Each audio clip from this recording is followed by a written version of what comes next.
Intergenerational trauma is deeply integrated within Indigenous peoples as colonization has implemented numerous attacks on them throughout generations. These attacks include, but are not limited to, genocide, introducing diseases, displacement, the residential school system, the 60 Scoop, and more.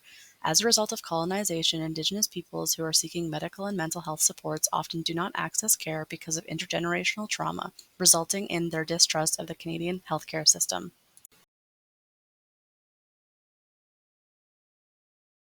Colonization has been defined by practices of cultural genocide, the spread of deadly diseases, the banning of Indigenous languages, forced assimilation, and the legalization of social, cultural, and spiritual practices. Settlers introduced drugs and alcohol that are now used as coping mechanisms to mitigate the effects of intergenerational trauma.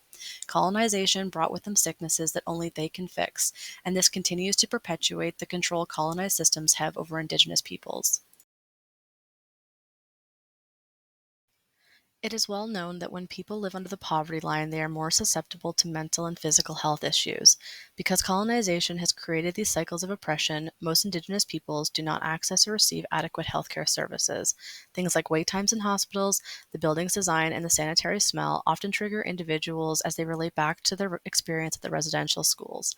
As well, problems like prejudice and discrimination from healthcare workers have been felt amongst Indigenous peoples who are often seen as drug seeking. Social problems faced by Indigenous people seeking care is the lack of cultural safety practices and trauma-informed care. Although we are seeing an increase in both of these practices being taught in schools and organizations, it is so hard for an individual to recognize that they need help, but it is not uncommon for Indigenous peoples to seek professional support only for them to be discredited by medical professionals or be given less than adequate help.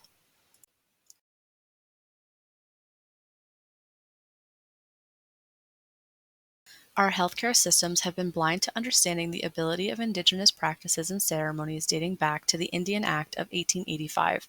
Spiritual and traditional healing methods are missing from the colonial healthcare systems. Colonization has disrespected Indigenous cultural practices and healing methods by ripping them away during assimilation.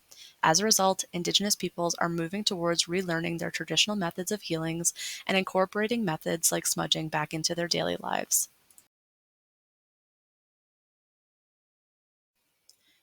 In conclusion, more culturally safe research needs to be done on the impact colonization has on Indigenous peoples' mental health. It is important to understand that in order to heal, we need to be aware of the history colonization has and the effects it still has on Indigenous peoples. Only then can we move towards reconciliation and creating a safer healthcare system that can help heal the effects of intergenerational trauma, not cause more. Thank you.